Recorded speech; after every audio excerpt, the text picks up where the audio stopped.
Okay, so welcome sa ating market strategy MACD Masterclass, no? And this is free of charge, by the way, and of course, kailangan ko sabihin, this is not a financial advice. As well as welcome sa mga bago, welcome sa mga newbie, welcome sa mga traders sa iba't ibang community na nagtipon-tipon ngayong gabi. Sana ay ma-enjoy nyo itong ating mumunting masterclass.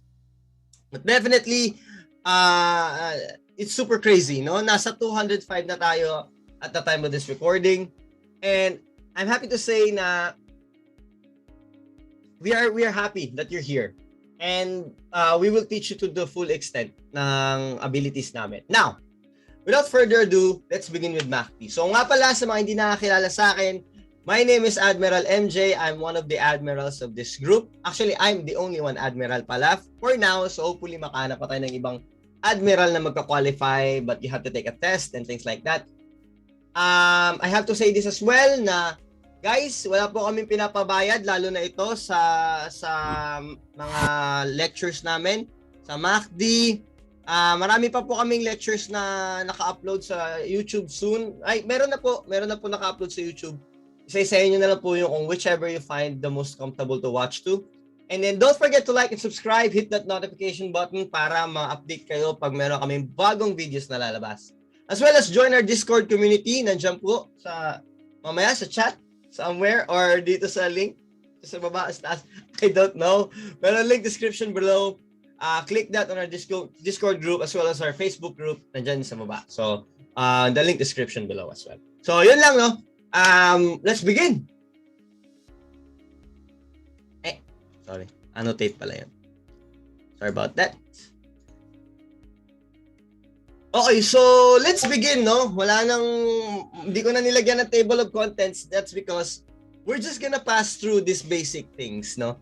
Let's talk about the basics of MACD, no? What is MACD? MACD is a moving average convergence divergence. It's a trend following momentum indicator that shows the relationship between two moving averages at a securities price. So ganito lang yan. The MACD is basically a momentum indicator. So ibig sabihin nun, pwede mong tignan ng MACD, you use MACD to understand kung nasang banda na tayo ng pace ng market or nasa na tayong banda ng movement ng price movement ng market, no? Or ng coin, kung ano ng movement niya. So that's a good way to understand kung pwede ka na bang mag-sell short dyan, pwede ka na bang mag-buy long. So MACD is used to know where we at pagdating sa trading. Or kung gusto mo na mag-sell short, mag-buy long, syempre you have to consider. If you're going to use MACD, you need to respect it. Why? Kasi MACD is calculation. It's a solid calculation. Okay? Now that we got that out of the way, ano nga ba MACD? No? But ihimay-himayin natin yung parts niya. So the blue line na nakikita nyo dyan, that is configured blue by default. So kung nagbago siya, you can look it up dun sa settings niya.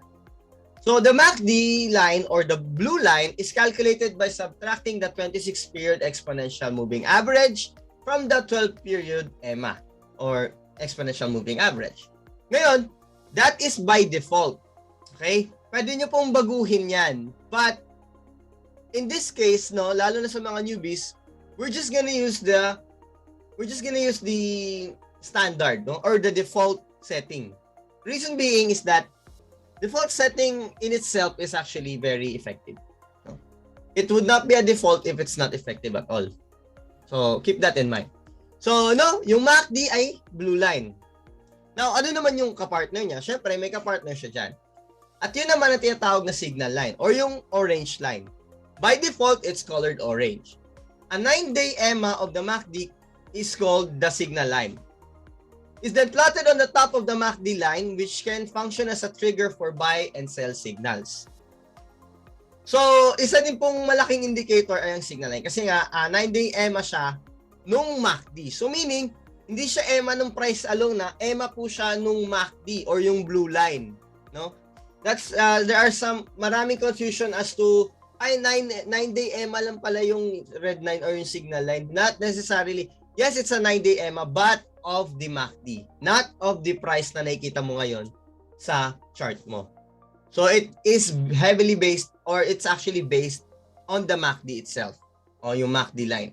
Okay? So don't get confused by that, at napakasimple lang po. No? Now, there's histogram. No? Ito yung bar chart na nakikita nyo sa baba, yung parang nag-oscillate up and down, up and down. So graphs ang histogram or yung bar chart na nakikita nyo sa baba graphs the distance between the MACD and its signal line. If the MACD is above the signal line, the histogram will be above the MACD's baseline. If the MACD is below its signal line, the histogram will be below the MACD's baseline. Traders use the MACD's histogram to identify when bullish or bearish momentum is high. Okay. Let's discuss about histogram. Ngayon sa histogram, it's fairly easy, no? Kung yung price ay pataas, or yung MACD and yung signal line ay pupunta sa taas or paakyat, yung histogram paakyat din. So I take it yung histogram sa akin on a more simpler terms, on a more newbie friendly term, is that yung histogram is the distance between both of the signal line and the MACD line. Doon ko siya, I take it as that, no? Mas mataas na histogram, mas malawak na distance from the signal line and the MACD line. So, ganun. That's when you know na, oy, sagad na to. Ganyan. Kasi sobrang laki na nung agwat. Okay? Mamaya, I'll teach you why it is important. Okay. Ang bilis lang, di ba? Personal take on MACD na tayo, but this is where the fun begins. No? This is where the fun begins. Kasi, we will do a little reviewer. No? Magkakaroon tayo ng konting review. So, ito yung personal take ko on MACD. You may have another input about it, but this is a masterclass, so I'll teach you what I know. Ayun. So, sobrang basic lang na ituturo ko sa inyo to the point na hindi na kayo talaga mahirapan mag-trade. And it's effective as well. Okay? Kasi, this is designed for newbies and this should be newbie-friendly. Okay. Any questions pala regarding dun sa mga previous na sabi ko? Okay, so at this point, this is where the masterclass begins, no? Personal take on MACD. Now, when I say personal take on MACD, ibig ko sabihin dun is this is based solely and purely on my personal experience and my personal strategy. Kasi if I'm gonna generalize this one, or I will take it by the thumb or the rule of thumb, baka hindi na tayo magkaintindihan. So I will explain this in a way that you are gonna be most comfortable with, and it's very easy to learn. So sobrang dali lang maintindihan itong i-explain ko sa inyo. Hindi nyo na kailangan ng dictionary, hindi kayo mano-nosebleed. I swear to you, it's just very easy. It's as easy as it gets. Ngayon, kung medyo nalilito ka, you may ask your questions later. Okay. So, ang personal take ko dito is we need to know what happens pag merong crossovers. So, yung crossover is yung pagdidikit ng MACD line and the signal line. So, crossovers happen when the MACD line and signal line came to meet and pass through each other. Personally, this is usually useful on a higher time frames such as 1 hour to 1 day time frame. So, ayan na, yung mga nagtatanong ng time frame dyan, personally, this is useful on higher time frames. I'll explain later why. So, using crossovers on a 5 minutes to 30 minutes time frame requires a lot of skill to master, and it is oftentimes unreliable. I don't use it much on those time frames. So, ayan, nakita nyo na. Hindi ko masyado ginagamit ang 5 minutes scalping, basically. So, 5 minutes to 30 minutes time frame, hindi ko siya masyado ginagamit because napakagulo niya. Eh, ang nakikita nyo ngayon, 1 hour yan. Okay? So, naintindihan pa? Easy? Okay. Now, again, I don't use it that much on a 5 minute or 30 minutes time frame, but still, I still use it. Pero not so much. Kasi minsan unreliable siya. Why? Because ang daming crossover just like this one. This, I'll show the example in the next slide. So, ito po yung nasa example kanina, in-enlarge ko lang. So, as you can see, madaming times na akala mo, for example, di ba, pag nag-cross yung MACD, sabi, ang rule is that, pag nag-cross yung yung blue or yung MACD line ay nasa ibabaw, yung may nagtanong kanina, no? Pag yung MACD line ay nasa ibabaw, and yung signal line ay nasa baba, pataas yung price. Pag yung signal line na yellow or orange ay nasa taas at yung MACD line ay nasa baba, pababa yung price. Okay? Now, ito ang problema dyan. That's why I don't use it that much on lower time frames. It's because they cross over a bunch of times, no? Bago ka makagawa ng isang solid strategy. So, lalo na pag 5 minutes, hindi ka pa natatapos gumawa ng strategy mo, pag ginamit mo yung MACD, nag-cross na sila agad. So, na-late ka na. Ano nang gagawin mo next? Mag-uulit ka na naman. So, that is to reduce the error, reduce the risk of making the wrong move. No? So, I use it on a higher time frame because mas mabagal siyang gumalaw doon. What I mean is, mas mabagal ang galaw, there's more time for you to think, more time for you to consider other options, and more time for you to reevaluate and reassess your strategy. If most of your indicators don't work with your MACD, then you have time to think. You have time to reevaluate your skill or kung ano man yung ano mo. Okay? I hope that was clear. Now let's move on to another part. Now, divergences. No? The divergences also happen on MACD. Hindi lang siya sa RSI nangyayari. Now, it works almost the same as RSI divergences. Okay? So, ang ituturo natin dito ay mga regular divergence lang. Why? Because they are more easy to spot, more reliable to do, and more reliable to verify. Okay? Bakit konti lang yung totoo? Bakit regular divergence lang? It's because it's the most effective way. Kasi kita mo na agad.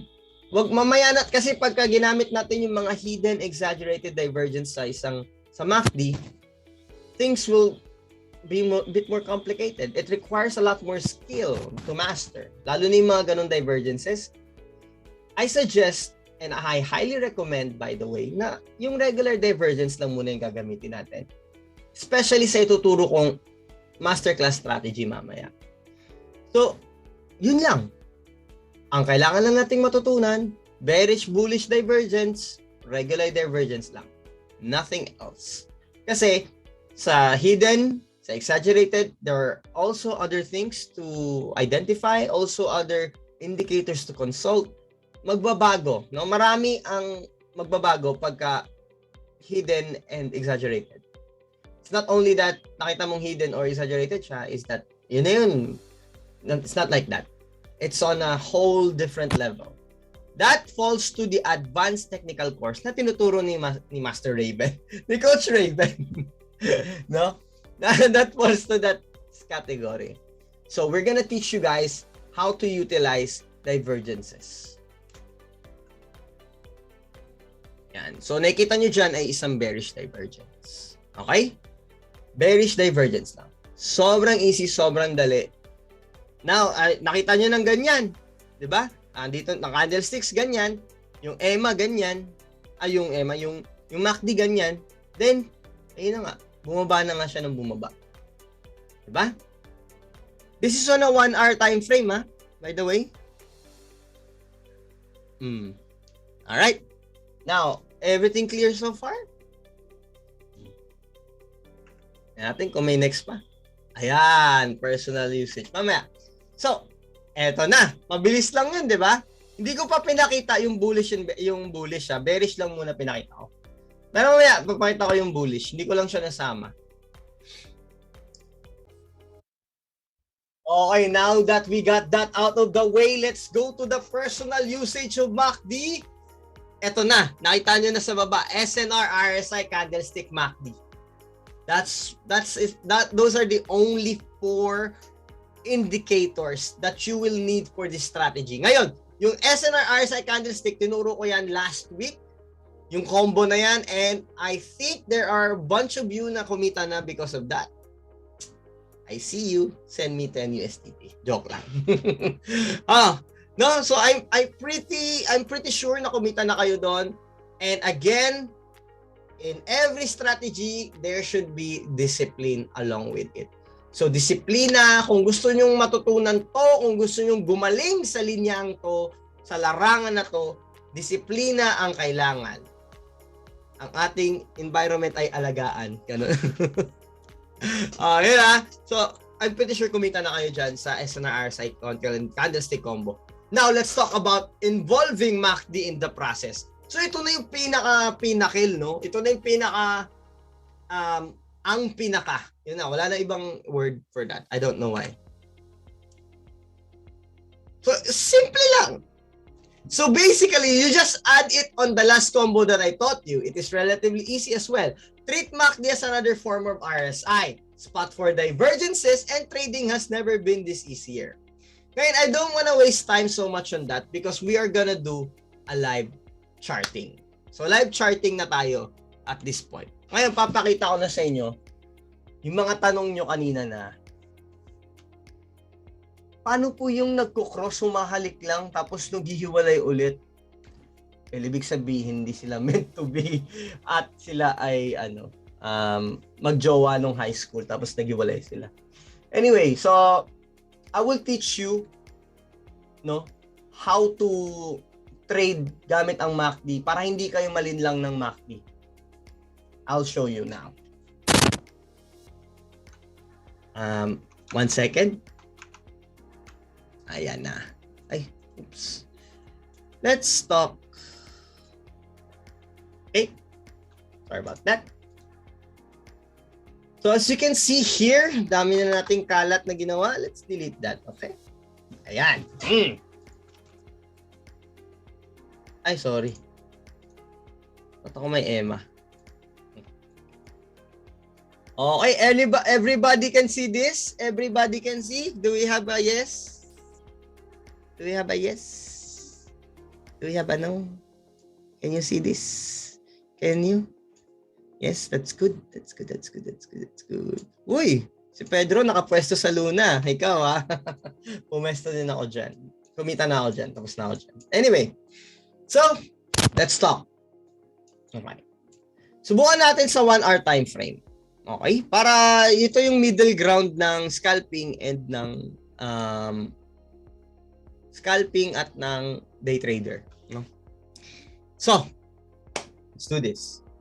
Okay? So, first and foremost, kailangan mo munang gumawa ng SNR. Okay? So, here is how you execute that. First and foremost, sige, i-review lang muna tayo. Dito lang muna tayo. Mamaya na tayo sa live. Ay, live na. So, first and foremost, you need to identify your support and resistance. Now, in order to do that, you can go 4 hours if you want to. You can go 1 hour. Okay? Alin lang dyan. Pero I think goods na sa atin ng 1 hour. Now, our resistance at this point should be here. Siguro dito magandang resistance. Because, katulad ng sinabi ko nung nakaraan, mas maraming candle na nagbabounce, mas magandang resistance. Okay? So, let's do this. Yan, dyan. Yan yung resistance natin. Okay. Okay. So far, so good. Yan. Tapos yung pinakamababa natin, I think this should be a good resistance. So, support. Yan. Again, nagbabounce yung candle. Yan, din na lang natin ilagay. Okay lang yan. You can use a line. You can use areas. It doesn't matter. It's okay. No? Depende sa preference mo. Yan na nga lang. OC ako. Yan. So, as you can see, meron na tayong basis, no? Support and resistance. Ngayon, ano next natin gagawin? So, ang combo natin, SNR, RSI. So, we go to our RSI. Lumabas. Ay, meron na pala ako. Okay. Sa RSI natin, pag above 70 line, that is above 70 line. Ayoko nang balikan. Above 70 line. So as you can see here, no, wala siyang divergence. Why? As you can see, walang divergence na naganap. Natin. Ayan, from this point. So, mas mataas siya. Well, what happened here was mataas din. Yan. So, walang divergence. So, una pa lang, wala na siya sa ating checklist. Umalis na tayo dyan. Wala na siya, di ba? Let's look for another coin.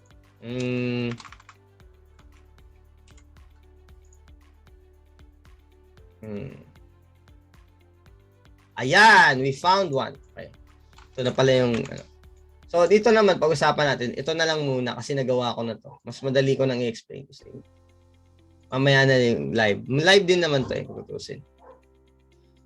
Okay, so una, gawa muna tayo ng SNR natin. So, as you can see, this is our support and resistance at this point. Pwede naman ganyan. Walang problema. If you have OC problems regarding that, I'm so sorry about that. So, as you can see here, no? First phase is that kailangan gumawa ng SNR. So, we got our SNR going. Second phase is hanapin ang divergence. So, as you can see here, this one, ito ay mas mababa compared dito. So, we put that up like that. Gawin natin ang color. Yan, ganyan. Okay. So, meron na tayong nakitang divergence, right? Is that correct?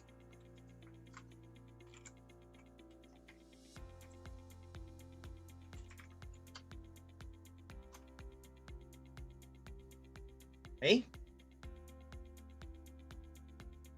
Makita na natin yung divergence. Here we go.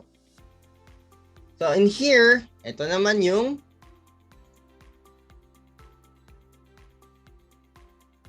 ito din yung bearish divergence. Now, quick explanation. So, bakit siya naging divergence? Pataas ng pataas yung price, pero yung RSI mo pababa. Okay? And obviously, nasa area na siya kung saan, nasa overbought na siya. Okay? Above 70. So, yung kasunod niya, mas below sa 70, pero higher high siya. So, we got ourselves a divergence. Next. Okay. Let's go to SNR candlestick. So, sa candlestick na tayo. So, andito na yung candlestick natin. Ngayon, paano natin malalaman ano nang next natin gagawin? Hanapin natin ang candlestick indicator. Sige, you guys tell me. Anong candlestick indicator ang nakikita nyo? Tell me. Very good, Primo. Grabe ka naman, di mo naman pinigyan ng chance sa mga... Yes, that's it. A bearish engulfing. Now, you know, meron ka ng bearish engulfing. Sa plotting buzzer, candlestick body. Yes, candlestick body. Okay. Candlestick body, yeah, you're actually right. You're not wrong. So, ayan na, no? Bearish engulfing. Paano natin mabe-verify na legit bearish engulfing siya? Paano? Let's go! Volume, exactly. So, bearish engulfing, and then the volume is here. Check, right? Now, nandyan na lahat ng parameters. So, tapos na tayo sa candlestick, SNR, and RSI. Let's add MACD to the recipe. Mind you, yan. This way, ayun mo. Ayan. Nakikita nyo ba? Ay, sorry. Yan. Nakikita nyo ba to? Kala nyo nag-kiss na, no? Pero kung tutignan mo siya dito, akala mo pababa na. Akala mo pababa na kasi naggaganon na, malapit magkakaroon na ng crossover. This is what is the problem. Ito yung problema dyan. During the time na nangyayari to, nag-crossover na talaga yan. During the time na nangyari, nagdidikita na talaga yan. Well, here's the deal. Para hindi ka ma-fake, if you're gonna follow this, no, tingnan mo naman yung structure niya. Mas mataas siya compared dito. So we have ourselves a, what's that? Bearish divergence din. Okay? So may bearish divergence na tayo. Ngayon sa mga nagtatanong na paano yun nabe-breakoutan kami, nadadali kami ng fake na fake na MACD. Akala namin pag nag-crossover bababa na. That's why I'm telling you this is very dangerous. Proper use of MACD will give you lots of money, at the same time it will make you go bankrupt easy. Okay? So para hindi ka madali, try mong gawin to. No? May bearish divergence na lahat. So may candlestick indicator ka na. Ngayon para hindi ka madali, kailangan magbase ka dito sa una mong ginawa. As I have said, ang MACD ay isang indicator ng momentum. No? It's a good indicator of momentum. That's why it's very dangerous kasi you'll never know kung totoo yung momentum na yun or hindi. And to know kung totoo yung momentum mo hindi is it has to be supported by the candlesticks and also with your other indicators, at ito lang yun. Ito lang ang kailangan mong gawin. Napakadali lang, guys. Hindi mo na kailangan mag-isip, sa totoo lang. Hindi mo na kailangan ng utak masyado. Diba? Ba't mo pahirapan yung sarili mo? I'm not saying it's bad, I'm not saying it's bad. I'm just saying it's different. Gagawa ka pa ng ganito, pitchfork. Ganyan. Ganyan, gagawa kang ganyan. Ito, sure shot ka. Alam mo na kung ano yung mga tinitignan mo. You know paano maghimay ng knowledge. Paano himayin.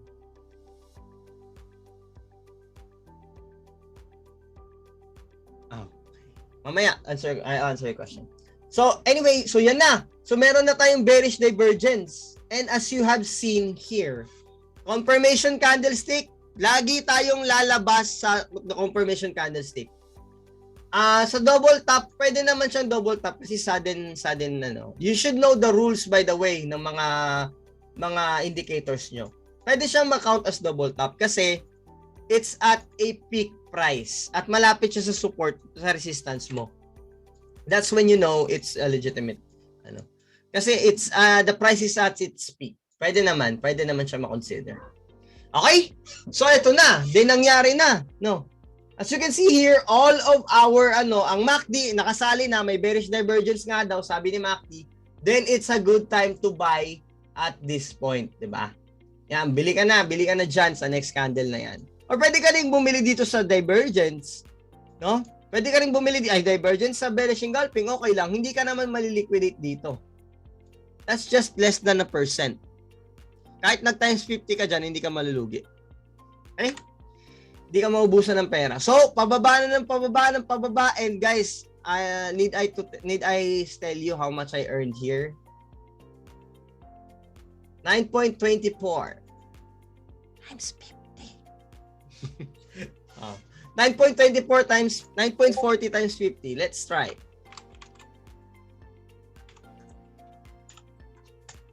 Yes, that is true.